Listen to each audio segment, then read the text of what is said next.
Assalamualaikum warahmatullahi wabarakatuh.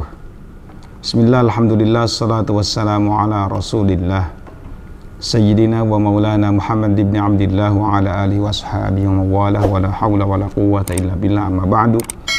Para pemirsa jamaah YouTubiyah di mana saja berada yang dirahmati Allah subhanahu wa ta'ala, jumpa lagi dengan saya, Aang Munawar. Kali ini kita akan melanjutkan kajian yang telah lalu, yakni orang-orang yang beruntung di akhirat nanti.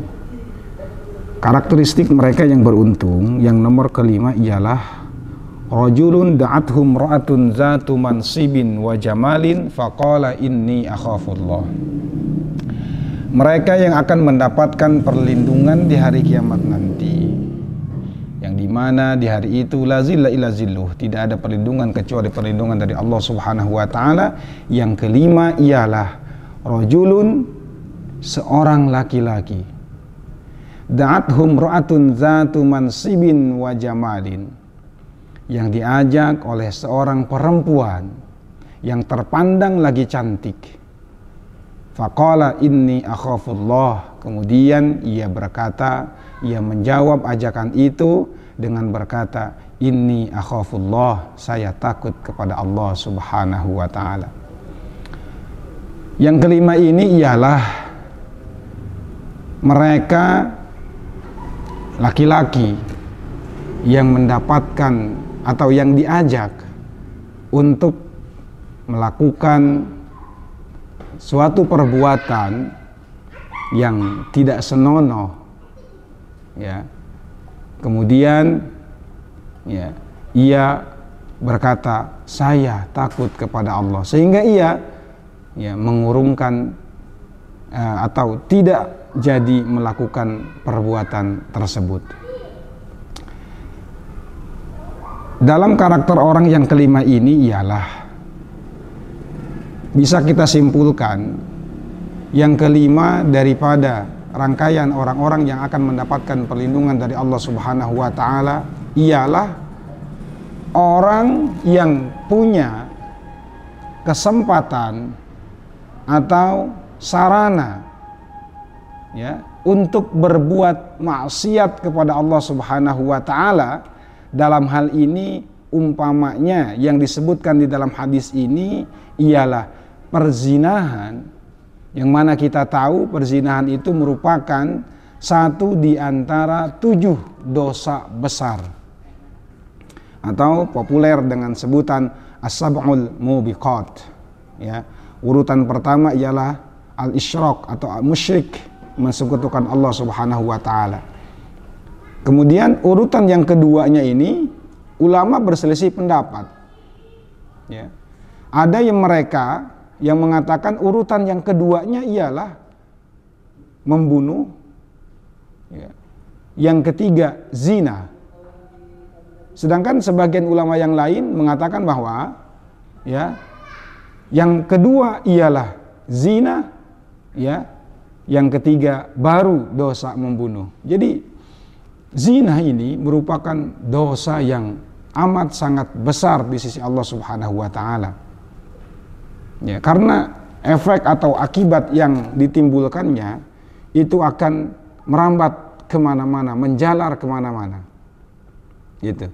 Karenanya Allah subhanahu wa ta'ala menegaskan di dalam Al-Quran, la taqrabuz zina, jangan mendekati zina. Artinya, jangankan kalian terpikir untuk melakukannya, untuk mendekatinya saja, untuk melakukan muqaddimahnya saja, Allah subhanahu wa ta'ala sudah melarang dan mewanti-wanti kita agar menjauhi perbuatan tersebut. Kenapa? Karena zina merupakan dosa yang amat sangat besar di sisi Allah subhanahu wa ta'ala. Makanya wajar di dalam hadis ini Rasulullah SAW bersabda, ya, mereka yang akan mendapatkan perlindungan di hari kiamat nanti, yang kelimanya ialah orang yang dia ada kesempatan, ada sarananya, juga ada lawan mainnya untuk melakukan zina, akan tetapi dia tidak melakukan hal tersebut, motivasinya satu, karena ia takut kepada Allah Subhanahu wa taala. Dengan kata lain, takwanya ia, ya, karena kita tahu bahwa takwa secara harfiah itu ialah maknanya takut. Jadi, ya, dia berkata, saya takut kepada Allah. Nah, di situ kita fahami bahwa takwanya dia mencegah dia dari melakukan perbuatan zina. Meskipun mungkin saja, ya, gitu, tidak ada orang yang tahu, mungkin saja kesempatan itu ada dengan aman, ya, tidak ada resiko apapun. Akan tetapi dia tidak melakukannya karena ia takut kepada Allah Subhanahu wa taala. Dan sebagaimana kita tahu bahwa dorongan, ya, nafsu syahwatiyah itu merupakan dorongan fitrah, ya, yang bisa jadi ada dan memang ada dalam diri setiap manusia. Akan tetapi orang tersebut dengan ketakwaannya ia berusaha untuk menghindarkan diri dari menyalurkan hasrat syahwatnya kepada jalan yang dimurkai Allah Subhanahu wa taala. Dia tidak melakukan hal tersebut. Ia takut kepada Allah Subhanahu wa taala. Makanya, ya, di dalam kewajiban mengenai salat pun Allah Subhanahu wa taala telah berfirman, "Innas salata tanha 'anil fahsya'i wal munkar." Sesungguhnya salat mencegah diri dari perbuatan fahsya yang buruk. Ya, yang buruk di sini, ya, baik buruk secara akal atau buruk secara nilai-nilai moralitas di dalam beragama atau moralitas di dalam sosial bermasyarakat dan sesuatu yang munkar.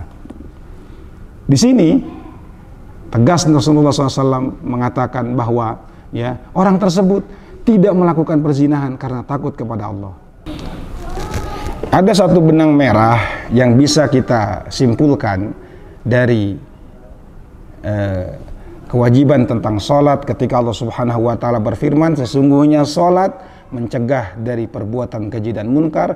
Dan di dalam hadis ini yang Rasulullah SAW tegaskan bahwa, ya, orang tersebut menghindarkan diri atau tidak melakukan perzinahan karena takut kepada Allah Subhanahu wa taala. Ya, ada satu benang merah dari hal ini, ialah apa?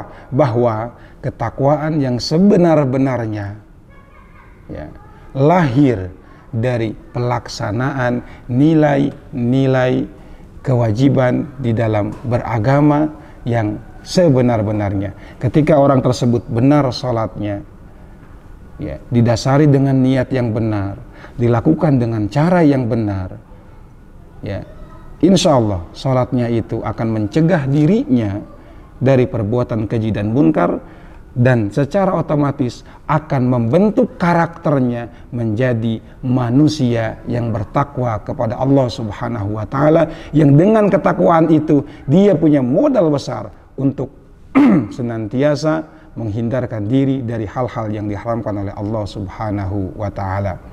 Baik, sekian episode kali ini. Jangan lupa untuk komen, share, dan subscribe channel ini. Semoga kita bisa sama-sama membangun channel ini agar lebih baik dan lebih bermanfaat untuk semuanya. Sekian dari saya, Ang Munawar. Assalamualaikum warahmatullahi wabarakatuh.